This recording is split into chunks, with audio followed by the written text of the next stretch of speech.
Kamustahin natin ang magiging lagay ng panahon ngayong Lunes, lalo't malaki ang epekto sa bansa ng amihan. Makakausap natin si Pag-asa Weather Specialist Veronica Torres. Magandang araw sa iyo, Ms. Naomi, pati na rin sa ating mga taga-subaybay sa PTV4. Sa kasalukuyan na ay northern monsoon patuloy epekto sa northern at central Luzon. Asahan nga natin ngayong araw, cloudy skies with rain sa Cagayan Valley, Aurora at Quezon.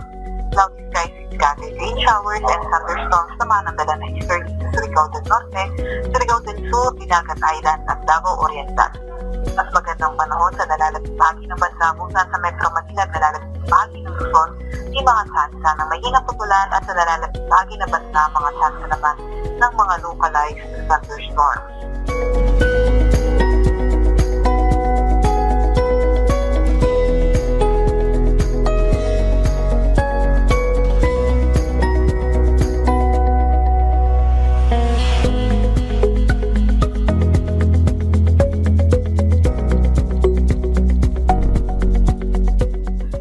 Wala naman tayong nakataas na warning sa kahit na anong dagat baybayin na ating bansa, pero ingat pa rin sa papalaot sa northern Luzon dahil magiging katamtaman hanggang sa maalon ang karagatan. At ito yung top 10 minimum temperature na naitala natin ngayong araw. Ito naman yung update sa ating mga dam.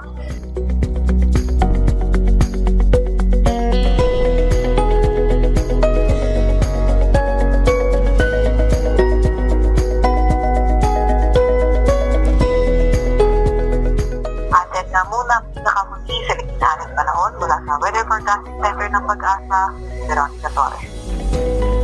Maraming salamat, Pag-asa Weather Specialist Veronica Torres.